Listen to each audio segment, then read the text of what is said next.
is America's coolest conservative and the future king of talk radio. 107.9 FM WBT presents The TJ Ritchie Show. Thank you for listening, ladies and gentlemen, to the Green-Eyed Patriot. That is me. He is I, and I am him. I am that TJ, yes. Got a lot of texts coming in. Oh, hot on the text line tonight. 704-570-1079 is the phone number for that. Or you can call, too. But the texting is sponsored by Liberty Buick GMC.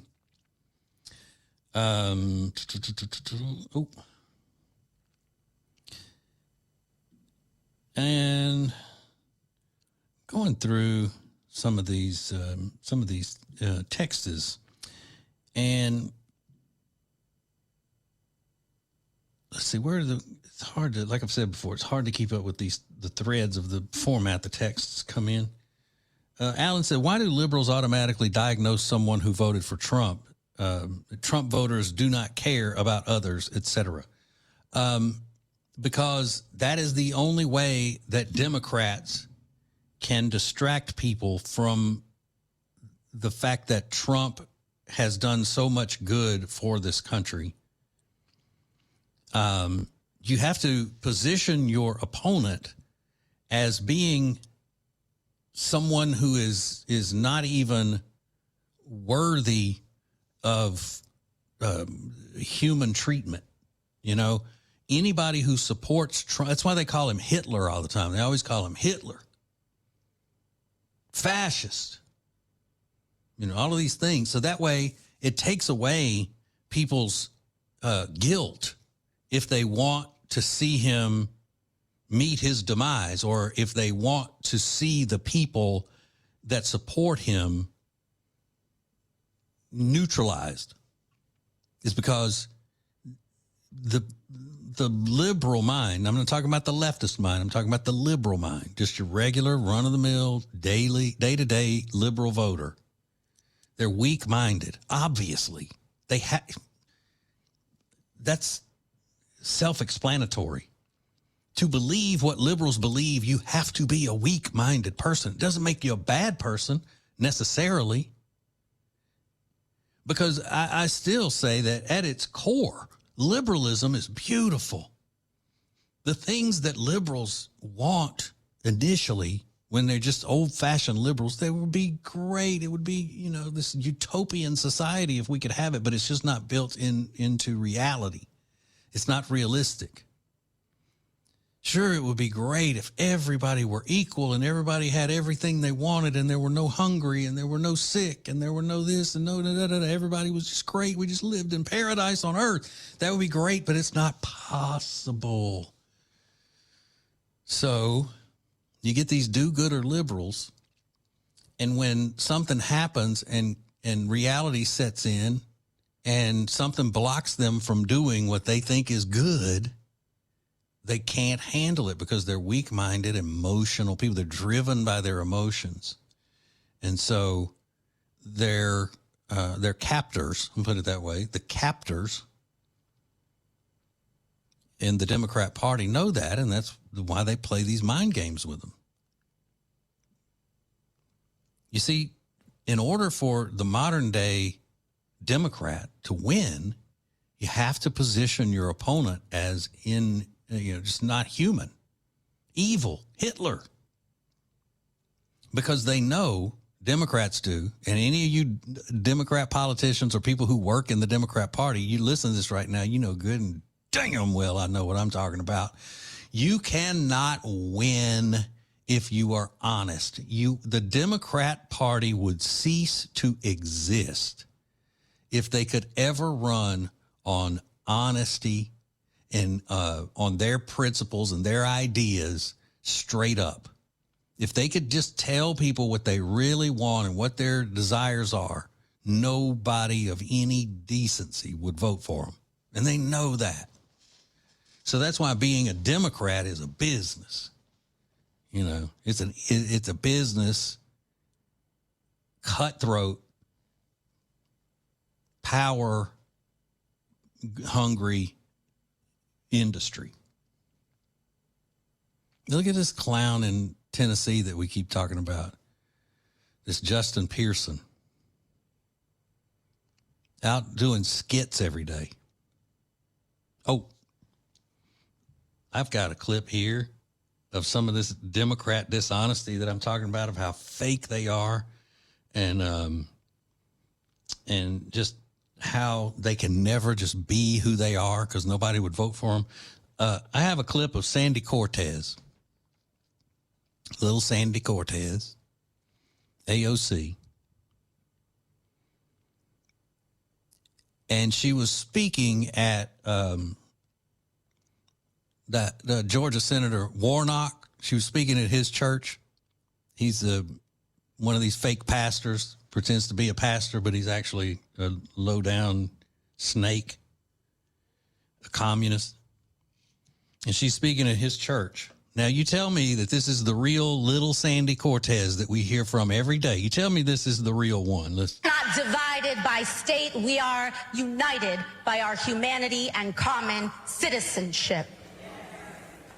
Because no man can grant us our humanity. No law can erase it. No king, no system, and no president can strip it away, Ebenezer. Because it is not given by man, it is ordained by God. We are not divided by state, we are united by our humanity and common citizenship. So she's at a black church, one of the most famous churches in America, Ebenezer Baptist Church. And this little rich girl from New York takes on the persona of what she thinks a black preacher sounds like. She can't just go and speak to these people as Sandy Cortez in her regular personality. They always have to have some sort of a show that they put on, some sort of a sleight of hand. Some like, oh, don't pay attention to what I'm really here for. Don't pay attention to me. I'm going to go in. And that is a sign of racism on the part of Sandy Cortez, a Hispanic woman going into a black Baptist church in Atlanta, Georgia, and having to put on an act because she thinks that's the way to connect with them. She's coding, they call it.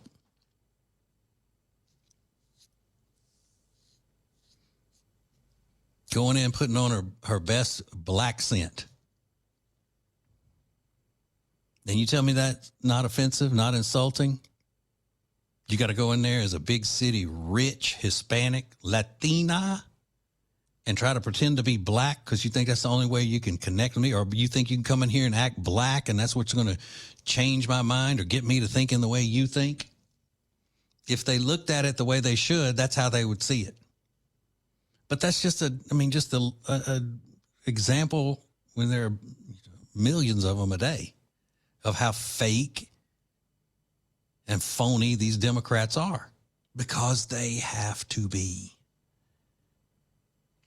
If they're not, then nobody would give them the time of day.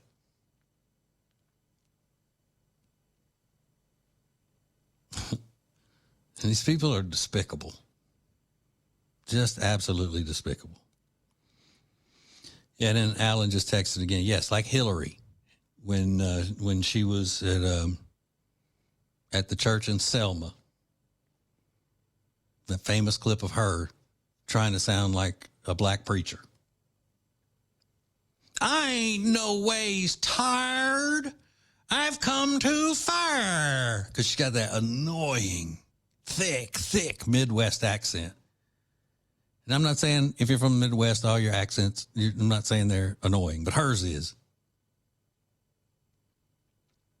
And those people in Alabama just cheering her on like she's great, not looking at it like, what are you doing coming in here? Which is another sign of racism on the Democrat Party, in the Democrat Party. All right, I got to take a break. More coming up. Hang on. It's the TJ Ritchie Show on 107.9 WBT, Charlotte's FM News Talk. Night has fallen, and the Green-Eyed Patriot is on the air. It's the TJ Ritchie Show on Charlotte's FM News Talk, 107.9 FM, WBT. Hey. Courageous conservatism going down, going down. I am America's coolest conservative, bringing the political smoke. 704-570-1079. Just going through all of the text messages during the break here. Thank you for listening and being participatory. I appreciate it. Now, look, I don't, I don't talk about things that I'm not interested in, because it would not be interesting if I did that. So if you wonder why is he talking about the mayoral election in LA so much? Because I am all into it like a soap opera. And because we can learn from what is going on in that election. Now, remember, the Democrats want to use California as a blueprint for the rest of the country. California used to be a Republican state. And then illegal immigration, illegal alien invasion happened. And now you see what it is. It's gone. It is a circus. California policies don't even match with the rest of the country most of the time. Their laws are just so far out there, and the things that they do.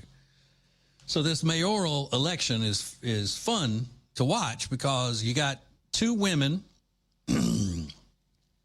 two crazy leftist Marxist women with more squirrels in their heads than normal women have. And then you got Spencer Pratt, who is a former reality show star, and just does not mind going after somebody verbally. I mean, he's just he's a sparrer. Let me put it that way. He's a fighter. Okay, not physically, but he will engage in straightforward language. And it's so funny, because the reason that he's going after these women is because one of them is on the city council, one's the current mayor, and he blames them for his house burning down in the Pacific Palisades fires. His house and his parents' house, and, well, you know about the fire. Well, that's what's going on. Well, he has these, even though the chances of his winning this election are slim, because he is running as a Republican, I think, maybe as an independent, I'm not sure. But these two women are both, like I said, they're American Marxists, and Karen Bass, being the incumbent, has an advantage and all that. But they are nervous. They are nervous about the support that he's getting, because he is so in your face. And he's been making these videos, these campaign ads, or some film company has been doing it for him, and it's all AI generated. And it shows him as a, superhero coming in to clean up the town, and then he's taking out Karen Bass and Gavin Newsom and all of those. It's animated stuff. And he doesn't come in shooting them, but he throws tomatoes at them. And it's like he's Batman, and they're all of the villains in the Batman movie. And they're having people are laughing about it. People are all into these ads, and they're really well done. The work on it is great, the production work. So now, this is what Karen Bass has to say about it. She's not worried that he's taking votes or anything, but it's concerning. But what's worrying me now is that his social media is now taking on a violent turn. And that worries me, because when you do that and when your messages are so hateful, or when you demonize people, then you do provoke people who are unstable, and you can jeopardize people's safety. You mean like the throwing of the tomatoes? Well, the throwing of the tomatoes, which look like blood, or drowning me and the governor in a reservoir. But there's also other violent scenes. And so I've noticed that, that it's taking on a violent trend. Okay, so the reporter, if he were a decent reporter, he wouldn't have said, you mean like the throwing of the tomatoes. He would have said, you mean like the left does with President Trump. You mean like the left does that has caused multiple assassination attempts on the president's life and Charlie Kirk's death, right? Is that what you're talking about? How things like that get into the mind of unstable people, minds of unstable people, causing them to lash out in violence. Now, here's the question. Do you think she even has enough self-reflection to know how crazy she sounds saying that in the situation that in the condition that we're in now as a country, with the political violence on the left being ginned up by the political leaders of the Democrat Party? Do you think she even knew that? Or is this one of those where she knows that and she's following the rules for radicals of accusing your opponents of what you're doing?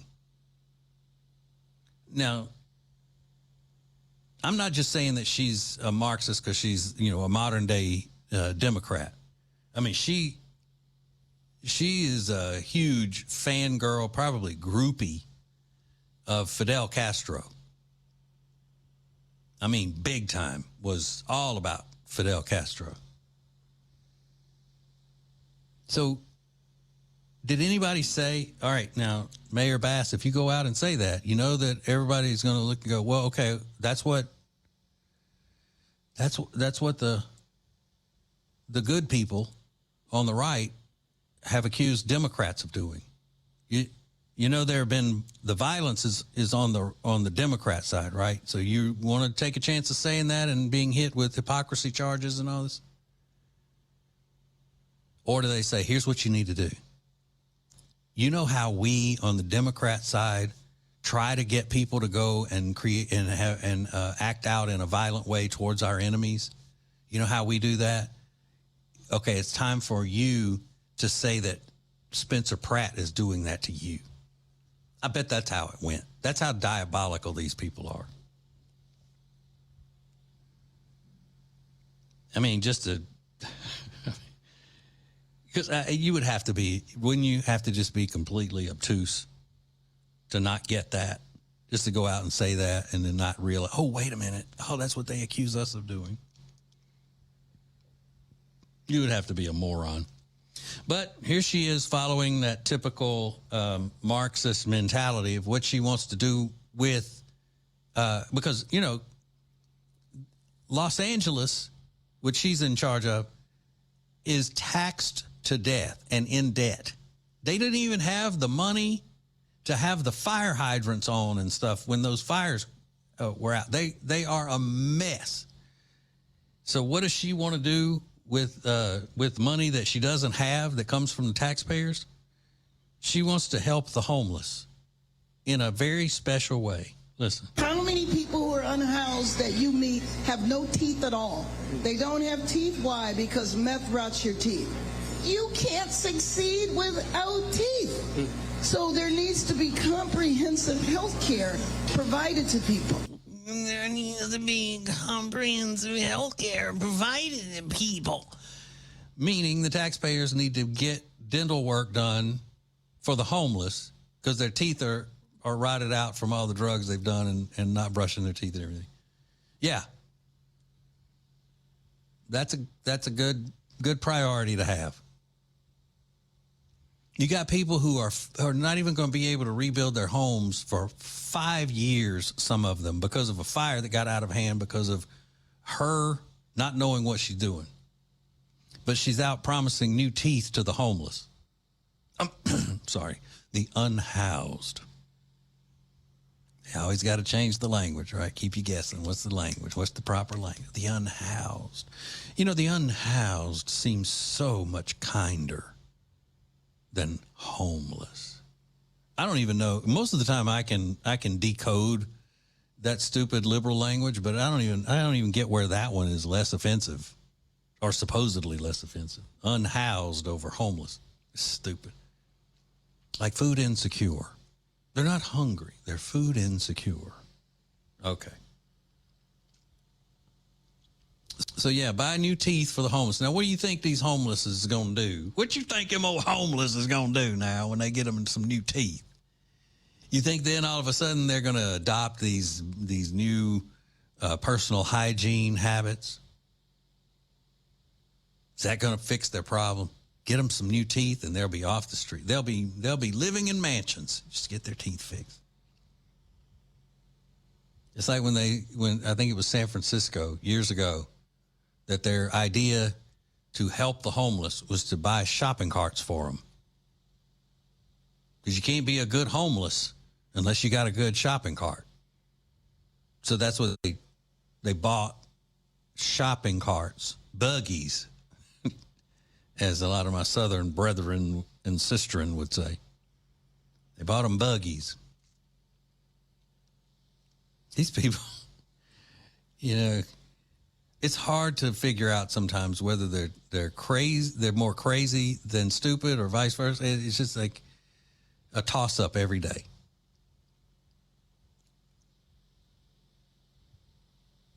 How is that going to get her votes? Because they're going to go round up homeless people and register them 2 or 3 times because there's proof of them doing that and paying them to vote. There is proof of the Democrats doing that. We've seen it on videos and stuff. Oh, man. Just a complete circus out there. You can't be successful without teeth.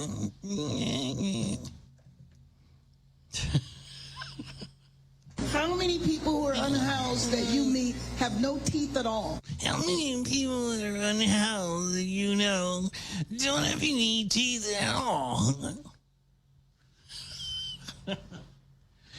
I've never tried to do a Karen Bass impression. I work on that a little bit. All right, I have to take a break. More coming up next. It's TJ, the Green-Eyed Patriot, on Charlotte's FM News Talk 107.9 WBT. Text everybody in your contacts list and tell them that Ritchie's on. Welcome back to the TJ Ritchie Show on Charlotte's FM News Talk 107.9 FM WBT.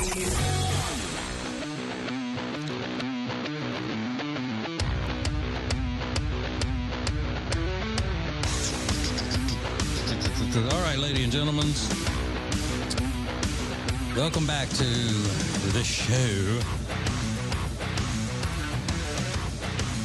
Now, there's something that I want to play for you because I like highlighting people in the political world that I think are great. I think that they are ones that are dead on most of the time.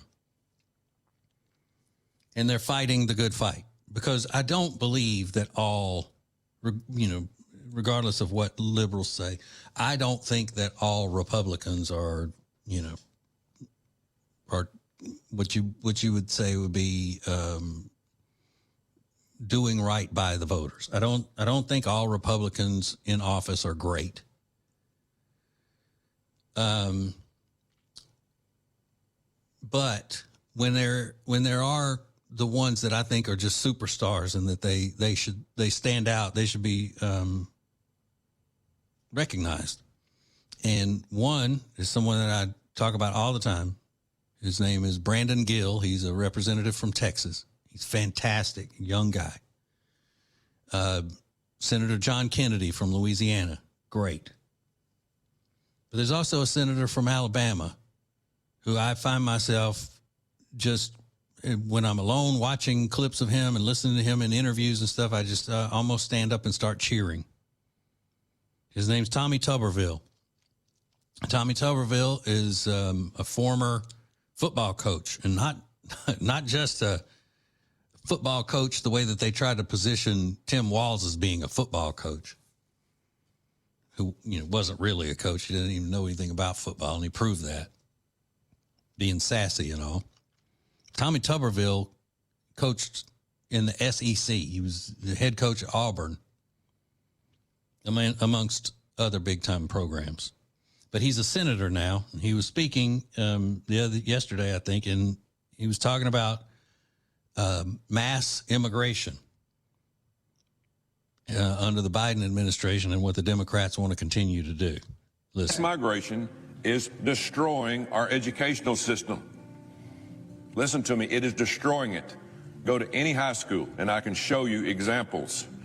More and more American kids are entering the classroom hearing multiple languages being spoken around them every day and have a difficult time making friends because they are now the minorities in the schools. We're having enough problems with our education system when our kids can't understand the language that the other people are speaking. That goes with our higher education, who have teachers and professors coming from other countries that can't speak English that are teaching our kids in higher education, and our kids are paying a fortune to go to these four-year schools. Enough's enough. This is an English language country, and that's how we speak. That's how we communicate. Approximately 5 million students in U.S. public schools are classified as English learners. 5 million can't speak English in our public schools across the country. It is destroying us. 10, 11% of K through 12 population and growing every day, and we got our eyes closed. Our kids already have enough problems. Now our kids are being left behind the classroom because school resources are being reallocated for kids that come from other countries. We need to be spending money on our kids to make them and give them better lives. We're leaving our kids behind, and our country will not survive without teaching and developing the next generation. The purpose of our immigration system should be to benefit hard-working American taxpayers. Do you think mass immigration is benefiting this country? Absolutely not. There's not one benefit to it. And the next, it's the exact opposite of what we should be doing. Mass immigration is a leech that is slowly bleeding this country dry. Now,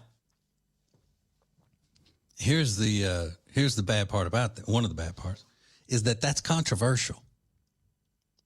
What he just said is met with disdain and charges of racism and hate and all of the other things they say about us. How is anything about what he said controversial?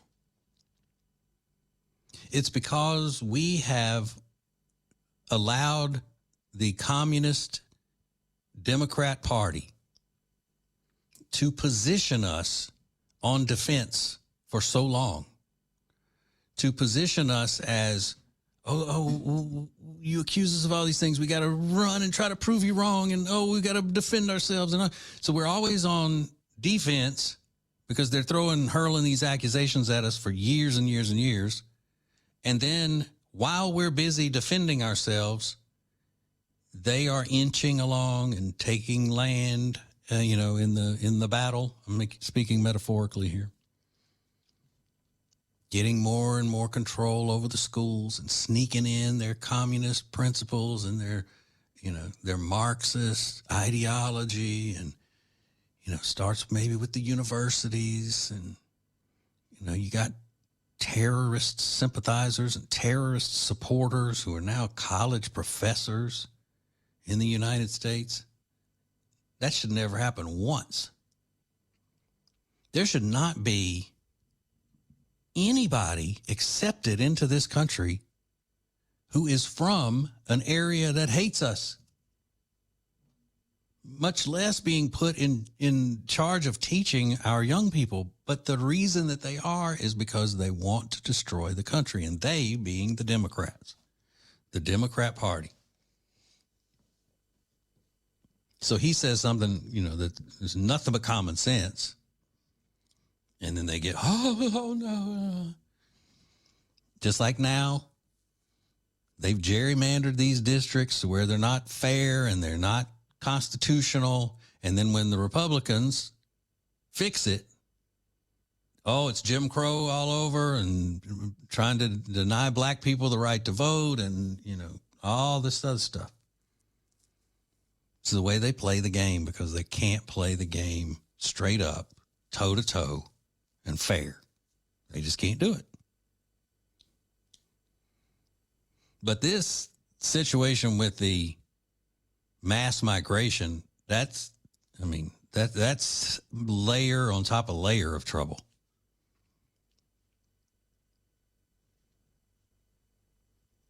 And I do blame the Republicans in charge for letting it happen, for not being stronger, for not being tougher in the face of this Marxist takeover. And I get it. A public education system on its face is a communist principle. I know I keep bringing it up, but it really means something. I want you to take heed to it. It is one of the 10 pillars of communism written by Marx and Engels. Government-controlled education system, one of the 10 pillars of communism. Look it up. Google it. But we're here now. It's what we've got. Now, how do we fix it? See, that's what I was just telling Lonnie before the show. One of the problems that I have with all these libertarians is that they got the tough talk, you know, this shouldn't happen, that shouldn't happen, this shouldn't happen. And I agree with a lot of it, with the spending and then the this and the that. But then they don't have a decent idea to fix it. They just want to gripe about how the Republicans are just as bad as the Democrats, blah, blah, blah, blah, which they're not. But I don't know. I think it makes a libertarian seem like they're above it all. Kind of like independents. They always act like they're above everything because they're not, you know, I'm in the middle. And that just means that they, you know, their convictions are not strong enough to pick a side. And to me, if you're an independent, then we don't have anything in common either. An independent in 2026 might as well just be a liberal because of how extreme the Democrat Party is. But the education system is what it is. It has been run into the ground the way it has. Now, how do we fix it? The way to fix it is not by standing up and protesting the Republicans and helping the Democrats just because you're a libertarian and you think that's the tough thing to do is show people, yeah, I'll go against the Republicans. Okay, well, then you and Thomas Massey and damn Tom Tillis just go back over there and hang out with Bernie in one of his mansions because that's all you're doing. You're helping them.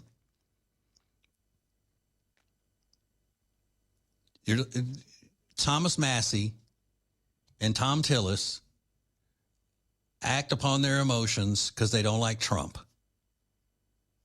And then they help Democrats. Just that simple.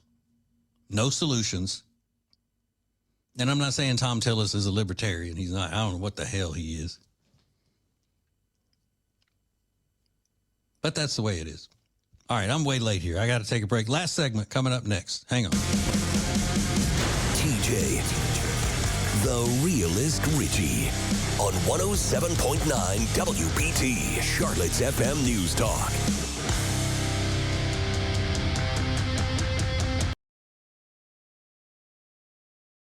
If you're an emotionally fragile liberal and would like to complain to WBT management about TJ, don't waste your time. They don't like him much either. Back to the TJ Ritchie Show on 107.9 FM, WBT, Charlotte's FM News Talk.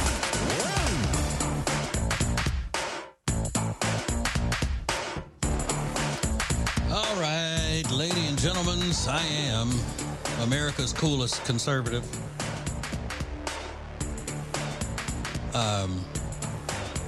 And I think that was proven last night on stage at the WBT News and Brews. I mean, come on. It's a pretty low bar, though. With a bunch of nerds that work at this radio station. Nerd alert. Nerd alert. I'm kidding. I'm kidding, of course. I like all the peoples. Well, not all the peoples that work at WBT because I don't know all the peoples. But yeah, Vince Coakley and I had a little debate last night. We had a disagreement. And he's not who I'm talking about. I don't like. I was just kidding about that. I love him. Always have. He's a great guy. But that was fun. I was up late though. I'm not gonna lie because as soon as I turn the mic off here at 9:00, I go right to bed in my palatial Lake Norman estate. But then I was in the big dangerous city of Charlotte last night up until about 9. I didn't even leave there until about 9:15 by the time, all of the rabid fans got a piece of me, So I was late. I was late going to bed. But that was fun. Thanks to everybody who came out. And then be listening for the details on the next one because we do them a lot. Evidently, we do them all the time. I didn't realize it. I had all this stuff that I wanted to get into today, tonight about the redistricting maps and the race issue. Now that the Democrats think that that they are going to run on, it's just so pathetic. But I'm not going to have time to get into all of the stuff that I had. So that just means good news for me. Part of the show for tomorrow is already planned because I will do it, but. I ran across this post on Instagram from Reverend Jordan Wells. He is a pastor, obviously, if his name's Reverend. And he puts this, the best of anybody I've heard so far. And it goes along with the clip that I just played a little while ago of AOC, Sandy Cortez, doing her best black preacher routine at Ebenezer Baptist Church in Atlanta over the weekend. Cosplaying, as the kids call it, taking on this persona. They also say she's coding, which means that she, when you can change your dialect, change the way you act, change the way you speak to fit in with whichever crowd that you find yourself. What used to be called pandering. Now it's called coding, and liberals, leftists, Democrats look at it as a good thing, or they try to sell it as a good thing. But anyway, so this Reverend Wells was talking about Justin Pearson, that little Urkel clown that pretends to be a Black Power tough guy in Tennessee. When I told you that he was on stage in the church, jumping up and down and acting like a maniac. Reverend Wells posted a picture of him and said, Representative Justin Pearson just mocked the Holy Spirit in church. This ain't Christianity, it's race theater. It's not Christianity, it's race theater. So he's exactly right. When you take your issue that you're being dishonest about to begin with, first of all, you're a Democrat politician, so you're by nature dishonest.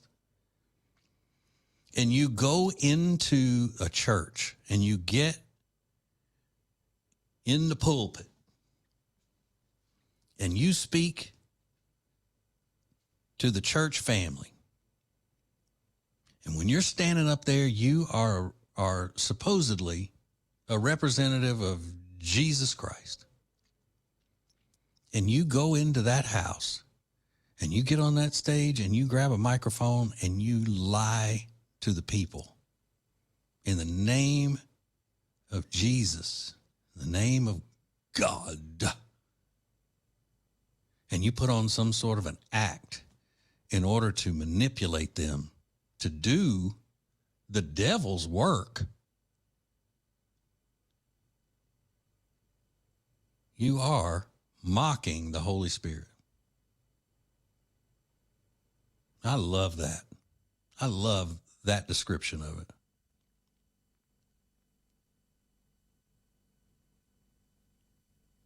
So, Malcolm Urkel Justin Pearson, I'll call him Malcolm Urkel, pretending to be Malcolm X, but he's more of a Steve Urkel nerd. Getting on stage in that church, writhing around, dancing, running in place because he didn't, just going crazy like he's got the spirit in him and he can't control himself when he's in there sitting on a throne of lies. Sandy Cortez doing the same thing at Ebenezer Baptist Church.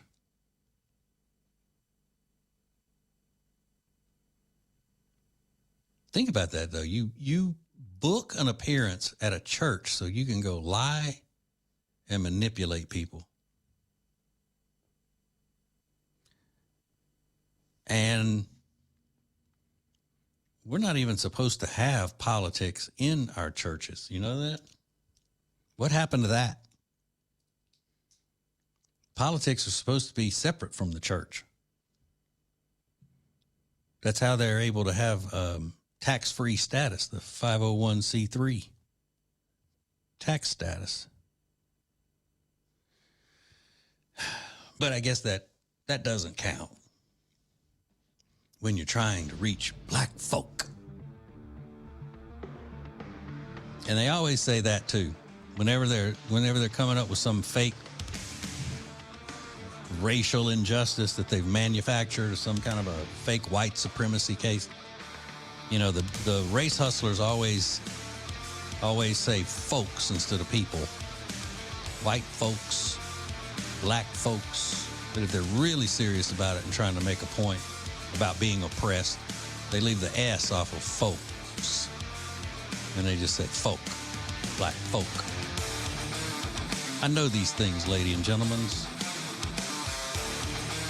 And if you pay attention, you'll see it. You'll see it. But good for Reverend Jordan Wells, calling it just right. Once again, Representative Justin Pearson just mocked the Holy Spirit in church. This ain't Christianity, it's race theater. Remember that. Nick Craig's up next. God loves you and ain't nothing you can do about it. See you tomorrow.